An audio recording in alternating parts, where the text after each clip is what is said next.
네, 하나님 말씀 보겠습니다. 창세기 41장 38절부터 57절까지 말씀입니다. 말씀은 38절부터 43절까지만 교독하겠습니다.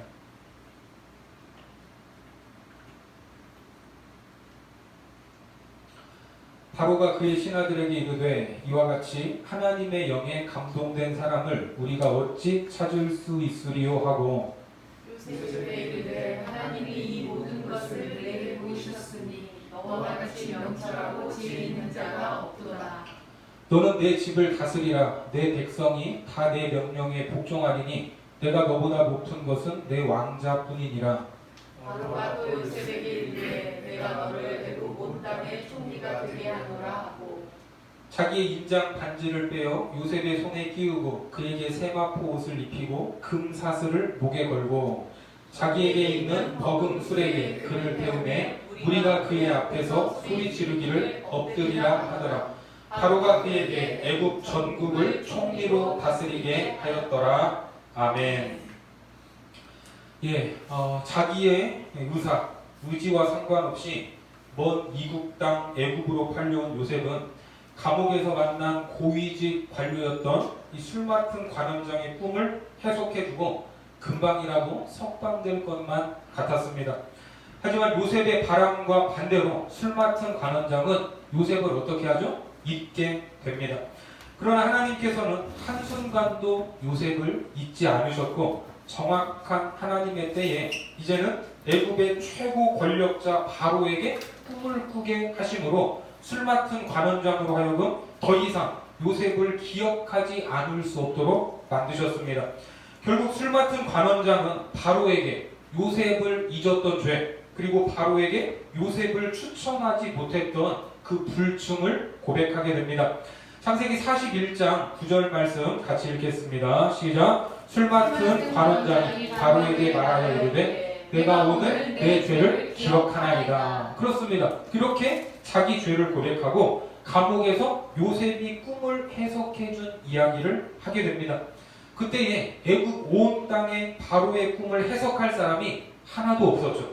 그래서 번민과 근심에 사로잡힌 바로는 그 자리에서 요셉을 불러오게 합니다.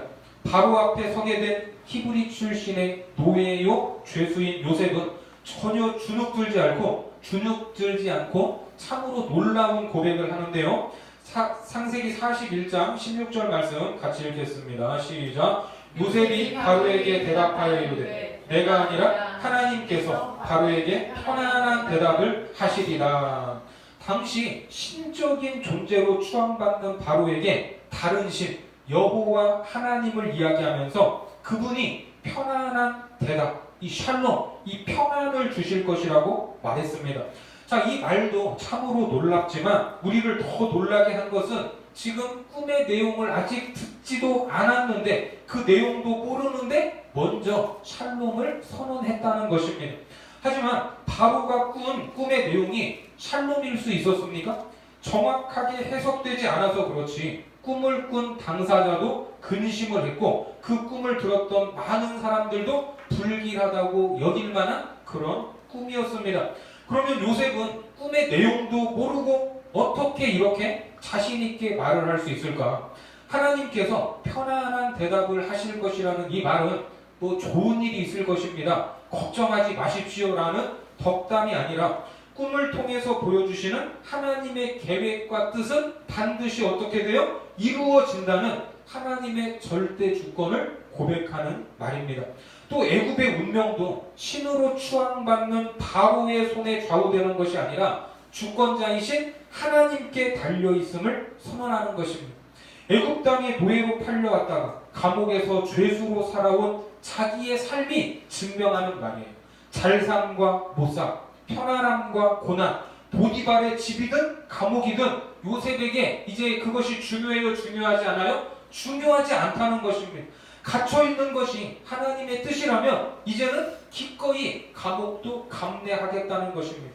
삶을 통해서 경험한 하나님이었기 때문에 바로 앞에서도 거침없이 담대하게 하나님의 편안한 대답, 이 샬롬을 말할 수 있었던 것입니다. 자, 이런 샬롬을 누가 주십니까? 주님이 주시는, 하나님이. 자, 요한복음 14장 27절 말씀 같이 봅니다. 시작. 평안을 너희에게 끼치노니 곧 나의 평안을 너희에게 주노라. 내가 너희에게 주는 것은 세상이 주는 것과 같지 아니하니라. 너희는 마음에 근심하지도 말고 두려워하지도 말라. 그렇습니다. 이 평안은 세상에서 얻을 수 없는 주님의 평안인 줄 믿으시기 바랍니다.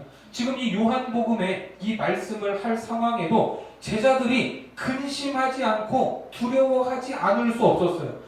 이 제자 중에 주님을 누가 팔아먹는다고 하고, 주님은 죽는다고 그러고, 베드로는 3번 부인한다고 하고, 자, 이런 말을 제자들이 들었을 때 도무지 불안해하지 않을 수 없는 상황이었습니다. 그런데 마음에 근심하지도 말고 두려워하지도 말라고 하시는 거예요. 그러니까 이 평안은 어떤 평안입니까? 인간적인 조건과 내가 원하는 상황과 환경에 의해 좌지우지되는 것이 아니라 상황과 환경에 관계없이 오히려 나를 둘러싼 모든 환경과 상황을 초월하는 평안이라는 것입니다. 그 평안을 하나님의 영에 감동된 요셉이 바로와 애굽 온 땅에 선언한 거예요. 하지만 그들은 하나님을 알아요, 몰라요? 하나님을 알지 못했습니다. 여전히 자기들을 둘러싼 상황과 환경에 지배받을 수밖에 없었고, 자기들이 꾼 그 꿈을 운명적으로 받아들이는 사람들이었습니다. 그래서 요셉은 꿈을 예고하는 이제 7년 흉년을 이겨낼 수 있는 대안을 제시합니다. 자, 만약에 요셉이 꿈이 말하는 것이 이렇게 무시무시한 내용이니까 바로께서는 거기에 잘 대처하시기 바랍니다. 이렇게만 하고 끝냈다면 결과가 어떻게 됐을까요? 총리가 될 수 있을까요? 예? 꿈만 해석했다면? 일단 꿈을 해석했으니까 소원대로 석방이 되거나 아니면 바로가 주는 상을 받았을 수도 있을 겁니다. 하지만 거기까지예요. 하지만 꿈풀이에서 멈추지 않고 구체적이고 체계적인 3가지 방안을 제시했습니다. 그게 뭐였죠? 나라 안에 감독관들을 세우는 것, 풍년의 때에 20%의 세금을 거두는 것, 곡식을 저장할 수 있는 창고를 짓는 것이었습니다. 자, 어떻게 보면 이런 대안을 냈기 때문에 요셉은 바로의 선택을 받을 수 있었습니다. 바로의 꿈을 해석했기 때문에 총리가 된 것이 아니에요. 그리고 요셉이 말한 이 3가지 대안도 우리가 보기에는 참 간단하다, 쉽다 이렇게 느끼겠지만 이것도 쉬운 일이 아닙니다. 왜냐하면 왜 세금을 20% 걷어야 돼요? 왜 세금을? 30% 걷으면 안 돼요? 7년, 6년인데 더 걷어야 되지 않겠습니까? 세금을 거두려면 일단 세금을 낼 수 있는 사람이 몇 명인지 알아야 돼요? 몰라야 돼요? 알아야 돼요. 그리고 그들이 농사를 짓는 이 농토의 면적, 거기에서 얼마나 소출이 있을 것인가, 이런 것도 알아야 돼요. 그런 요소들. 그리고 이 세금이 사용되는 이 소요는 어느 정도나 될지 예측할 수 있어야 됩니다. 그렇죠? 나라에서 세금을 국민들을 위해서 쓴다고 해도 세금을 내라고 하면 기분이 좋아요, 안 좋아요? 기분이 안 좋죠. 그래서 세금 때문에 이 나라가 시끄러울 때가 있지 않습니까? 세금은 그만큼 민감한 것입니다. 그러니까 요셉이 이러한 대안을 내놓을 수 있었던 것은 근거가 있어요. 근거가. 감옥에서 만난 애굽의 고위 관료들을 통해 들었다는 것입니다. 히브리 출신의 노예가 무슨 애굽에서 대학을 다니겠어요? 17살에 노예로 잡혀갔는데. 하지만 요셉이 갇힌 이 감옥은 어떤 감옥이에요? 친위대장 보디발이 관리하는 정치범 수용소로 바로 왕에게 잘못한 사람들만 특별히 수용된 장소였습니다. 그래서 보디발보다 더 높은 사람이었던 술 맡은 관원장, 떡 굽는 관원장도 그 감옥에 들어왔던 것이고, 그들을 특별히 요셉에게 수종들게 했던 것입니다. 감옥에서는 이 죄인으로 별 볼 일 없지만 그들이 다시 복직하면 권력의 정점에 서게 될 큰 인물들이기 때문에 거기에 있었습니다. 요셉이 그들을 시중하면서 애굽의 정치, 애굽의 경제, 애굽 왕실에 대한 세밀한 이야기를 들었을 것입니다. 우리도 한 번씩 듣는 이야기지만 감옥에서 올바른 사람으로 교화가 되는 것이 아니라 거기에서 오히려 뭘 배워가지고 나와요?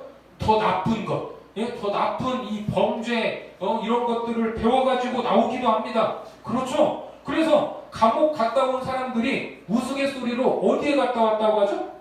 학교에 갔다 왔다. 이런 말 들어보셨어요? 학교에 갔다 왔다고 합니다. 그런 의미에서 요셉은 정말 어떤 학교에 있었어요? 좋은 학교에 있었어요. 좋은 학교. 애굽의 정치, 경제, 문화, 외교, 군사 등등 각 분야 최고의 교수님들과 함께 그 자리에 있었던 것입니다. 그 사람들이 하는 이야기를 통해서 애굽의 문화, 지리, 조세제도, 인구 등등 이런 이 통치와 관련된 전반적인 내용들을 들을 수 있었습니다. 세상에 이런 학교가 있어요, 없어요? 이런 학교가 없는 거예요. 누가 이 감옥 안에서 애굽의 총리가 탄생할 것이라고 상상이나 하겠습니까? 그러나 하나님은 그분의 놀라운 섭리를 통해 애굽의 최고 학부에서 요셉을 공부시키셨고 완벽하게 준비하도록 인도하셨다는 사실입니다. 그러니까 꿈 해석도 해석이지만 불길한 꿈, 망할 수밖에 없는 꿈, 신이 계시한 꿈이기 때문에 운명적으로 받아들여야 하는 상황에서 요셉이 제시한 이 세 가지 대책을 들은 바로와 신하들은 감탄하지 않을 수 없었습니다. 자, 그래서 41장 37절 말씀에 보면 바로와 그의 모든 신하가 이 일을 어떻게 여겼어요? 좋게 여긴지라 이렇게 말씀하고 있습니다. 불길한 꿈이었고 예상했던 대로 불길한 해석이었고 자기들이 도무지 감당할 수 없는 재앙이었지만 하나님이 주신 샬롬을 경험하는 요셉의 대답은 과연 그의 말대로 편안한 대답이었습니다. 모두가 만족했고 좋게 여겼습니다. 이제 지체할 필요가 없이 즉각 준비에 들어가야 되는데 이 일을 책임지고 추진할 사람이 필요한 거죠. 그 사람이 누굽니까? 그 사람. 아무도 풀지 못한 꿈을 해석하고 그 대안을 제시했던 요셉 외에는 이 일을 맡을 사람이 아무도 없었습니다. 자, 본문 38절과 39절 말씀 같이 읽겠습니다. 시작. 바로가 그의 신하들에게 이르되 이와 같이 하나님의 영에 감동된 사람을 우리가 어찌 찾을 수 있으리요 하고 요셉에게 이르되 하나님이 이 모든 것을 내게 보이셨으니 너와 같이 명철하고 지혜 있는 자가 없도다. 바로와 신하들이 깜짝 놀랐습니다. 심지어 너와 같이 명철하고 지혜 있는 자가 없다. 이 정도로 인정을 했어요. 바로도 이렇게 놀랐다면 애굽의 고위 관료들도 놀랐을 것입니다.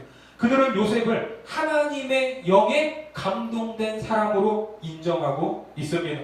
사실 요셉의 신분은 히브리 출신의 노예죠.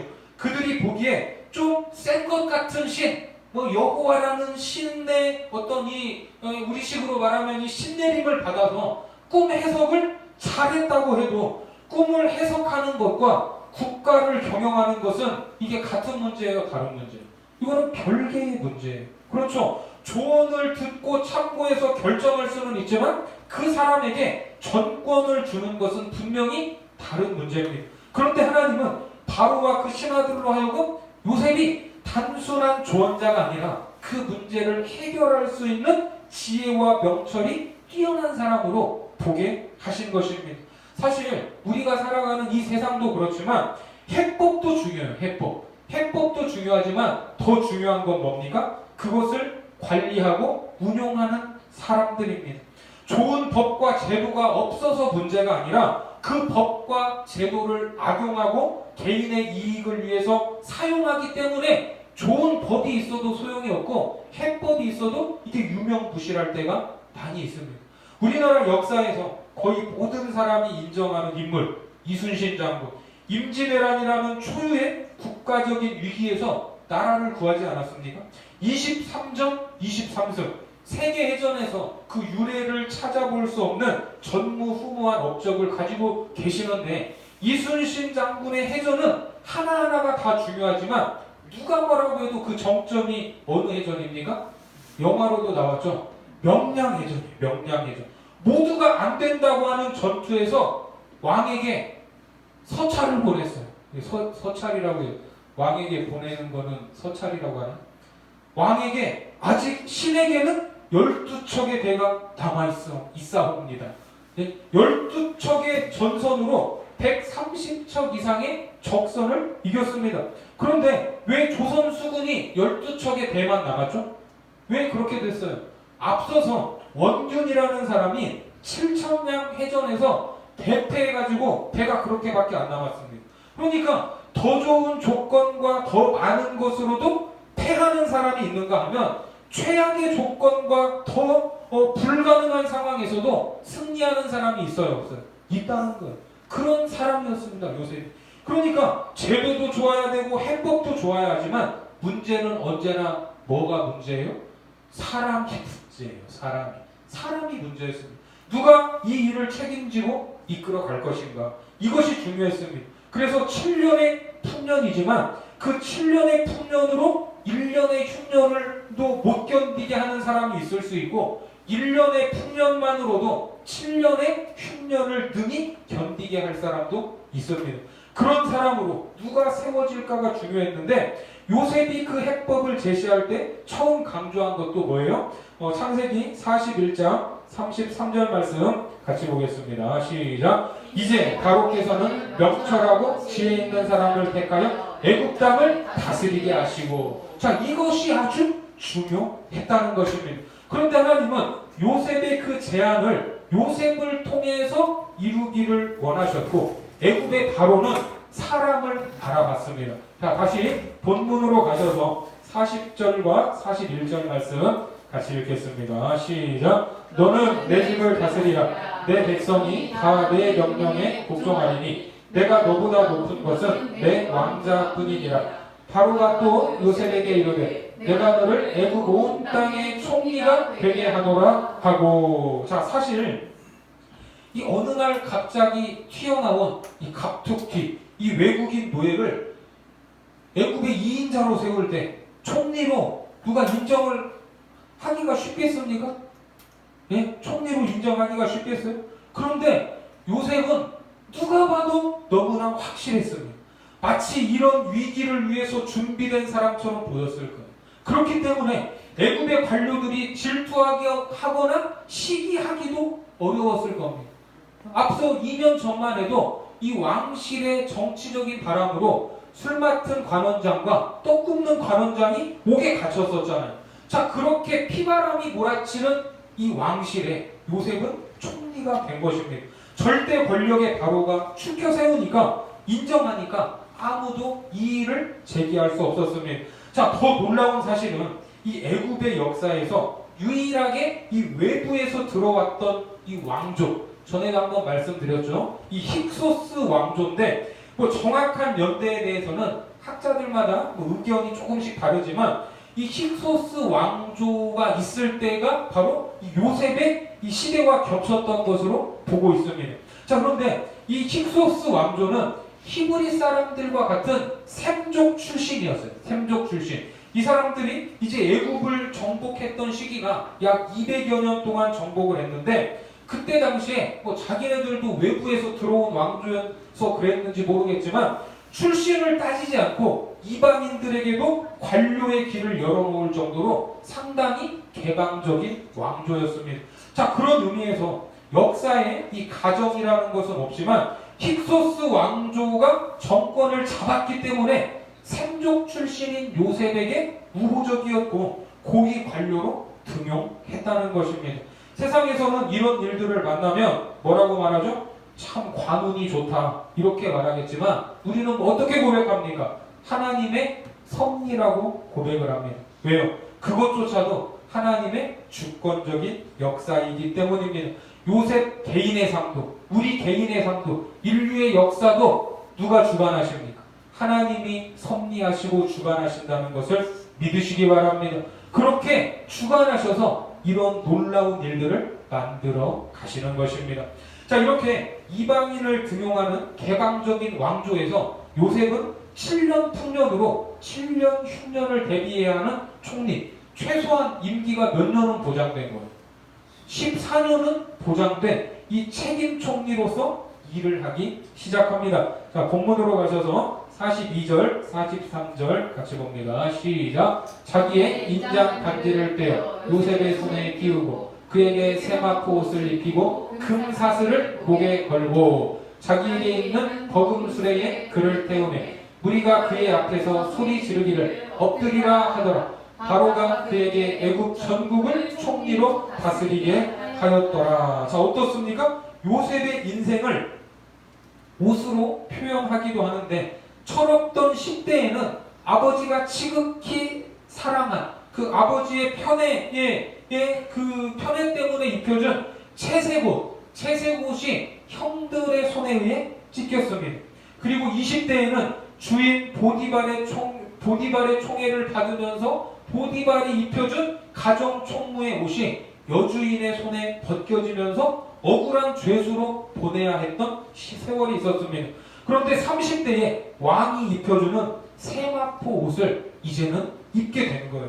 또 버금수레에 태우면서 명실상부한 애굽의 2인자로 모두가 그 앞에 엎드리게 됩니다. 이처럼 이제 바로 다음으로 모든 실권을 잡은 2인자가 되면서 자 44절 같이 봅니다. 시작. 바로가 요셉에게 이르되 나는 바로라 애굽 온 땅에서 내 허락이 없이는 수족을 놀릴 자가 없으리라 하고 바로는 요셉에게 최고의 대우를 하려고 이후에 이제는 이름도 바꿔주고 결혼도 시켜줍니다. 자 45절 보겠습니다. 시작. 그가 요셉의 이름을 사브낫 바네아라 하고 또 온의 제사장 보디베라의 딸 아스낫을 그에게 주어 아내로 삼게 하니라. 요셉이 나가 애굽 온 땅을 순찰하니라. 총리가 된 요셉의 이름을 무엇으로 바꿨어요? 사브낫 바네아. 사브낫 바네아. 이게 무슨 뜻이냐면 생명의 부양자라는 애굽식 이름입니다. 애굽식 이름. 그러니까 태양신을 섬기던 이제 애굽은 태양신을 섬겼으니까 태양신을 섬기던 자기들의 방식으로 요셉의 이름을 지어줘요. 바로는 요셉을 인정했기 때문에 자기들의 방식으로 높여줬지만 이게 이 성경적인 관점에서는 이게 그렇게 반가운 일이에요, 아니에요? 그렇게 뭐 반길만한 일은 아닙니다. 왜냐하면 이름에는 말로 다 할 수 없는 것들이 다 이렇게 담기지 않습니까? 문화, 사상, 그리고 더 많은 이런 가치들을 포함하고 있습니다. 그래서 우리나라도 일제강점기에 일본이 뭐 했어요? 창씨개명을 했죠. 창씨개명. 일본식 이름을 강요받은 적이 있습니다. 민족의 혼을 말살시키고 천황에게 충성하는 이 황국 시민을 만들기 위해서 이름을 개명할 것을 강요받았습니다. 자, 이처럼 이름을 지어주는 것은 이제 고대에 흔한 일이었는데 이 다른 사례를 하나 보겠습니다. 다니엘서 1장 7절과 8절 말씀 같이 한번 보겠습니다. 다니엘서 시작. 환관장이 그들의 이름을 고쳐 다니엘은 벨드사살이라 하고 하나냐는 사드락이라 하고 미사엘은 메삭이라 하고 아사랴는 아벤느고라 하였더라. 다음 절요. 다니엘은 뜻을 정하여 왕의 음식과 그가 마시는 포도주로 자기를 더럽히지 아니하니라 하고 자기를 더럽히지 아니하도록 환관장에게 구하니. 자, 여기 보면 바벨론의 포로로 끌려갔던 다니엘과 세 친구도 어느 이름을 얻은 거예요? 바벨론식 이름을 받았습니다. 새 이름을. 하지만 그 안에서 타협할 수 있는 일이 있고 타협할 수 없는 일이 있는데 다니엘은 특별히 뜻을 정했대요. 뜻을. 뭐에 대한 뜻입니까? 하나님 앞에서 절대 타협할 수 없는 것은 타협하지 않겠다는 뜻이었습니다. 이제 다 이 내용을 설명할 수는 없고, 자, 그러면 다시 본문으로 와서 요셉도 새 이름을 받았어요. 새 이름을. 그럼 요셉은 어땠을까? 요셉은 이제 결혼까지 하게 됩니다. 온의 제사장 보디베라의 딸 아스낫을 그에게 주어 아내로 삼게 하니라. 자, 여기에 나오는 온의 제사장은 이게 지금 하나님을 섬기는 제사장이 아니라 애굽 땅에서 누구를 섬기는 태양신을 섬기는 제사장이에요. 온은 이게 지명입니다. 태양신을 섬기던 중심지로 오늘날의 이 헬리오폴리스라는 곳인데 거기에서 최고 제사장 보디베라. 이 보디베라라는 이름도 태양이 보내준 자라는 뜻이에요. 그 집안의 딸과 요셉을 결혼을 시키는 거예요. 최고 제사장의 집안이면 이게 애굽 안에서도 보통 집안이 아니에요. 이것도 이제 바로의 입장에서는 요셉에 대한 호의였어요. 호의. 그리고 애굽에서의 신분과 입지를 확실하게 하는 하나의 정치적인 방편이었습니다. 자, 그러면 호의도 좋아요. 뭐 잘해주는 거 좋죠. 그런데 태양신을 섬기는 최고 제사장 집안에서 그의 딸과 결혼한 요셉이라면 그 영향을 받겠습니까? 안 받겠습니까? 예? 받을 것 같잖아요. 받을 수밖에 없을 것 같은데 요셉은 오늘 이 말씀의 제목처럼 하나님의 영에 감동된 사람 아닙니까? 자, 그럼 어떻게 되는지 계속해서 한번 보겠습니다. 자, 본문 46절부터 49절까지 말씀 같이 읽습니다. 시작. 요셉이 애굽 왕 바로에게 설 때에 30세라. 그가 바로 앞을 떠나 애굽 온 땅을 순찰하니 7해 풍년에 토지 소출이 심히 많은지라. 요셉이 애굽 땅에 있는 그 7년 곡물을 거두어 각 성에 저장하되 각 성읍 주위의 밭의 곡물을 그 성읍 중에 쌓아두매 쌓아둔 곡식이 바다 모래같이 심이 많아 세기를 그쳤으니 그 수가 한이 없음이었더라. 자, 이제 총리가 된 요셉의 모습이 그려지는데 요셉은 이 총리 관저에 있는 게 아니라 현장으로 나갔습니다. 현장으로 나가서 자기가 제안했던 뭐 인사 문제, 세금 문제, 그리고 이 곡식 창고를 건설하기 위한 그 실행을 하기 위해서 백성들 사이로 들어갔습니다. 지금까지 경험하지 못한 풍년에서 20%를 거두게 되니까 곡식이 얼만큼이나 쌓였어요? 바다 모래같이 쌓이게 됐다고 합니다. 당시에 곡식을 보관하는 방법이 있었겠지만 지금 이 곡식은 최소한 몇 년을 보관해야 돼요? 최소한 7년 이상을 보관해야 됩니다. 그러면 거기에 따른 지혜도 또 필요했을 거예요. 또 다른 방법들이. 그런 우리가 뭐 정말 다 이렇게 헤아릴 수 없는 그러한 준비들을 하나하나 해 나가고 있었어요. 이제 자기가 말한 대로. 그러던 중에 요셉에게 아주 좋은 일이 하나 생겨요. 자, 어떤 일입니까? 50절부터 52절까지 말씀 같이 읽습니다. 시작. 흉년이 들기 전에 요셉에게 두 아들이 나되 곧 온의 제사장 보디베라의 딸 아스낫이 그에게서 낳은지라. 요셉이 그의 장남의 이름을 므낫세라 하였으니 하나님이 내게 내 모든 고난과 내 아버지의 온 집 일을 잊어버리게 하셨다 함이요. 차남의 이름은 에브라임이라 하였으니 하나님이 나를 내가 수고한 땅에서 번성하게 하셨다 함이었더라. 자, 요셉에게 이제 두 아들이 태어났습니다. 요셉에게도 이 아들이 태어난 거는 풍년을 만난 것처럼 좋은 일이었어요. 그런데 그 이름을 보세요. 이름. 첫째 아들 이름이 뭐라고 했죠? 므낫세요. 므낫세. 므낫세라는 말은 잊는다라는 뜻이에요. 잊는다. 그리고 둘째 에브라임은 번영이라는 이름입니다. 번영. 그러면 첫째 아들 므낫세, 잊는다. 요셉은 무엇을 잊고 싶었을까? 무엇을? 자기 좋지 않았던 과거, 마음의 쓴뿌리로 남아있는 사건들을 잊고 싶었을 것입니다. 형들에게 당한 일, 억울한 누명을 썼던 일, 하염없이 보내야 했던 감옥 생활, 이런 과거들 생각만 해도 가슴이 답답할까요? 답답하지 않을까요? 이게 다 지난 일이어도 그것을 기억하는 순간, 생각하는 순간, 과거의 어떤 안 좋은 사건을 생각하는 순간 사람은 그때 감정에 다시 휩싸이게 됩니다. 그렇죠? 예, 여러분 경험 안 하셨어요? 이 과거의 안 좋은 일을 생각하면 그때 감정이 다시 막 올라와요. 문득문득 화가 나고 심장이 빨리 뛰고, 그런 과거에서 벗어나고자 했던 마음이 누구의 이름에 담긴 거예요? 첫째 아들 이름에 담긴 거예요. 그런데 그 과거를 잊으려면 이름도 히브리식으로 지어야 돼요? 애굽식으로 지어야 돼요? 애굽식으로 지어야죠. 애굽식으로. 네? 고향 땅을 향해서는 소변도 안 넣어요. 소변도. 생각도 하기 싫으니까. 그런데 히브리식 이름 므낫세로 지었습니다. 여러분 이 마음을 이해하시겠어요? 이 마음을? 그 뿌리는 잊지 않겠다는 것입니다. 내가 어디서 왔는지. 그리고 둘째 에브라임 번영을 주셨어요. 번영. 그러니까 요셉은 과거의 상처를 잊으려고 했지만 이게 잊으려고 해도 생각나는 걸 어떻게 잊어요? 잊혀지지 않으니까 누가 잊게 하셨어요? 하나님께서 잊게 하셨고 그 상처가 기억되지 않을 정도의 번영으로 요셉을 축복했다는 것입니다. 믿습니까? 사실 우리가 가진 이 과거의 상처나 사건에 얽매여 버리면 늘 그것을 묵상하면 현재를 잘 살 수 있습니까?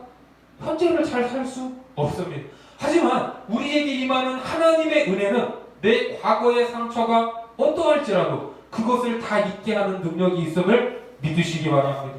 우리 안에도 이러한 은혜가 넘치기를 바랍니다. 그래서 요셉도 넘어섰다면 우리도 가능해요? 가능하지 않아요? 가능하죠. 우리도. 여러분들의 과거가 요셉만큼의 이 상처와 사건에 견줄 수 있습니까? 예, 그런 분 계세요? 혹시 형제들에게 인신매매 당하신 분 계세요? 예, 형제들의 손에 팔려서? 누명 쓰고 감옥 갔다 오신 분 계세요? 없잖아요. 요셉하고는 이게 비교가 안 되는 거죠. 그러니까 우리가 아파하는 어떠한 이 상처와 과거도 오늘 우리에게 베풀어 주시는 하나님의 은혜에 집중할 때 잊어야 할 것들이 잊어지고 새로운 번영으로 나아간다는 것을 믿으시기 바랍니다. 이것이 하나님의 영에 감동된 사람이 살아가는 방식입니다. 자, 그렇게 애굽의 풍년은 그치고 이제 요셉의 말처럼 흉년이 들기 시작합니다. 자, 53절부터 57절까지 말씀 같이 읽겠습니다. 시작. 애굽 땅에 7해 풍년이 그치고 요셉의 말과 같이 7해 흉년이 들기 시작하매 각국에는 기근이 있으나 애굽 온 땅에는 먹을 것이 있더니 애굽 온 땅이 굶주림에 백성이 바로에게 부르짖어 양식을 구하는지라. 바로가 애굽 모든 백성에게 이르되 요셉에게 가서 그가 너희에게 이르는 대로 하라 하니라.